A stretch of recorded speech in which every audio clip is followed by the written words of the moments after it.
Hola, sóc Carles Cano.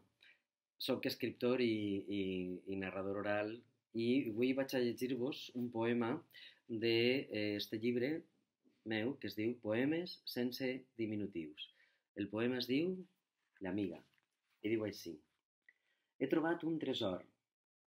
Tinc una amiga. Mai no s'enfada ni crida, sempre somriu i m'anima. Mai no diu, ara no, i m'ajuda tant com pot amb els números, les lletres o quan estem fent esport. Té una veu que acarona i sap contar contes de dracs, de gegants, bruixes i fades, i també de gent normal. Anar a escola amb ella és per a mi una festa, perquè, encara no t'ho he dit, la meva amiga és la mestra. Joan Francesc Mira, Purgatori. Vostè que ha viatjat pel món, don Salvador, digué el xòfer parlant baixet i sense deixar de mirar endavant. No creu que València deu de ser l'única ciutat que té dos rius ben amples i ben grans, com si foren rius de veritat, un de vell i un de nou, i cap dels dos no porta ni una gota d'aigua. Lluís Fresquet.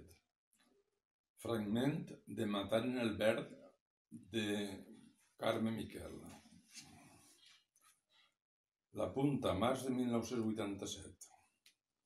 Mercè i Tono entren per la senda de Llora, aparquen el cotxe en una vora i per un caminal curt arriben a l'alqueria de parets blanques on viuen els pares del jove. La xica mira al seu voltant. L'horta és una plana de verdors diverses ben arrenglerades. El verd moradenc de la col dona pas al verd grisós del favar, al verd fosc dels espinacs i al groguenc de les bledes. Les séquies voregen els camps. Ara tenen destapada la boquera i deixen circular l'aigua entre les plantacions d'hortalisses. És la séquia de Vall que condueix les aigües del riu Túria cap a aquests indrets i la reparteix per l'entramat de sequiols que circulen entre els conreus. És dia de tanda. A mesura que l'aigua de reg avança entre els solcs, com si foren riuets, va escampant-se la sentor que fa la terra banyada. Mercè aspira i tanca els ulls.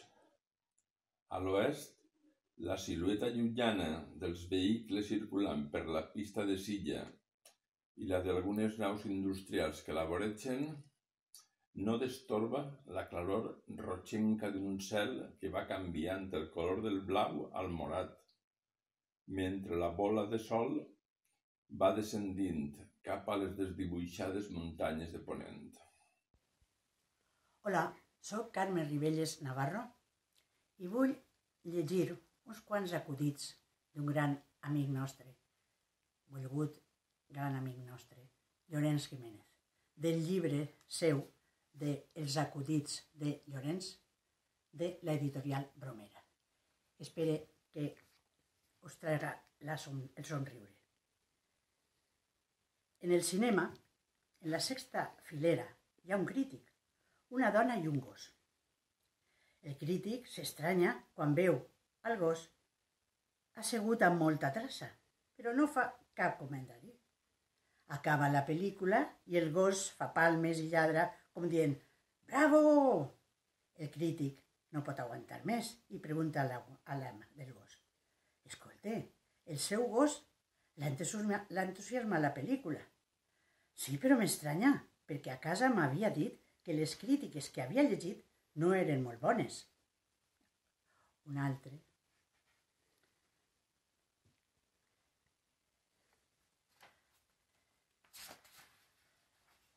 Una dona visita l'endevina. Es troben les dues, els llums, la bola de vidre. L'endevina es concentra i diu «Ben prompte coneixeràs un jove alt, atractiu, ric. Us casareu i sereu feliços». La que visita amb cara de sorpresa exclama «Magnífic! Però ara em dirà vostè què faré amb l'home i els 3 fills que tinc». I un altre ens fa somriure sempre. un altre és... Després d'una operació complicada, el gerent de l'hospital raona amb el malalt. Ai, ho sentim moltíssim, però l'haurem de tornar a operar. Però no ha eixit bé tota la primera? Sí, però és que el metge s'ha oblidat un guant dins l'estómac. I quin preu tenen aquests guants? Uns 3 euros més o menys. Doncs no patisca, jo li pague. Fragment del llibre El carrer Sant Onofre de Vicent Palacios. Uns anys abans de faltar, mon pare em va dir: morir-se és el millor i últim servici que fem a la humanitat en tant que deixem pas a les persones que hem procreat i que si els hem sabut transmetre valors i experiències hauran de fer més bo el món. Les persones han fracassat sempre que han intentat assolir la immortalitat. La vida ha sigut més o menys duradora segons l'època i el lloc, però sempre limitada i condicionada a les nostres capacitats. Tanmateix, si bé individualment no, col·lectivament sí que podem fer per perpetuar-nos. Pense ara en la cordeta que veia fer de xiquet als graners.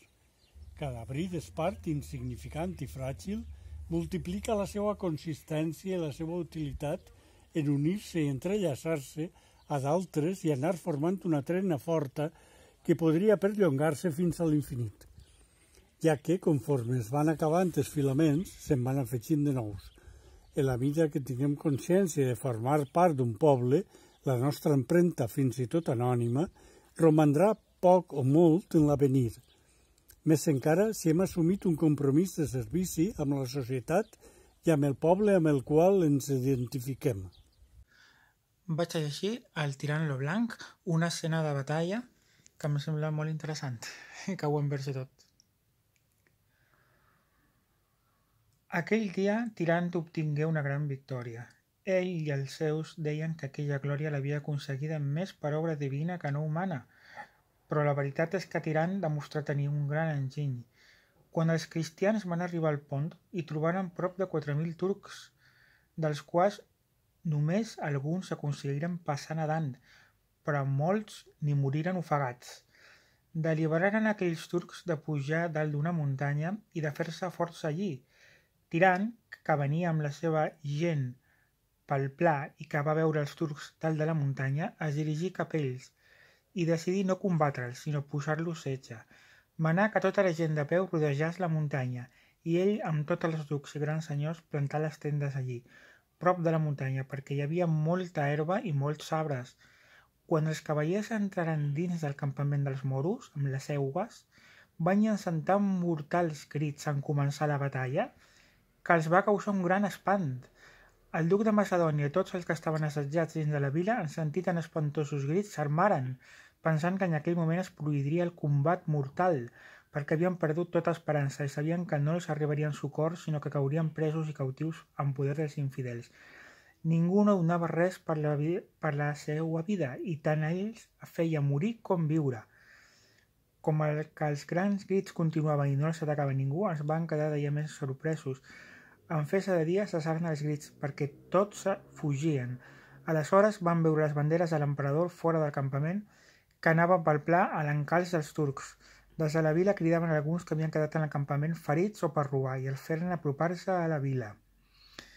Van veure tanta gent morta i les tendes per terra i mai es va veure a Grècia una batalla tan sanguinosa com aquesta. La muntanyeta del Vedat, que no és verdadera muntanya, sinó muntanyeta o tossal, s'eleva. S'eleva poc, ja que no arriba més amunt dels 150 metres, com una illa més fosca enmig de la mar plana de tarongers. I Salvador, pujant els revolts de la carretera, comprovava que també allí la vegetació estava massa seca. L'herba escassa era tota de color gris i els margallons groguejaven. Devia ser per l'abundància d'estos margallons tan a prop de torrent que els granerers eren tots torrentins. Venien de tant en tant a casa, potser cada 4 o 5 mesos, i canviaven la palma de la granera.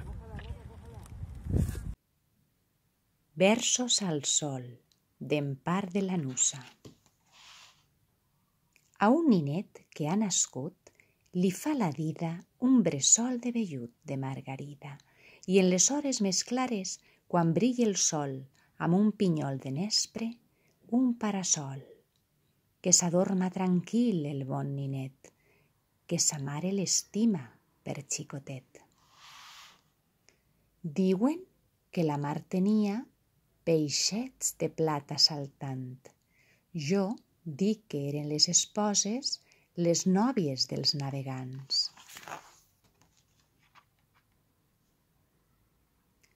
Mamà oca es perfila amb pintallavis groc i a voltes, quan s'enganya, també pinta una flor. Com que és molt presumida, el llac li fa d'espill i convertix les brosses en un bonic jardí.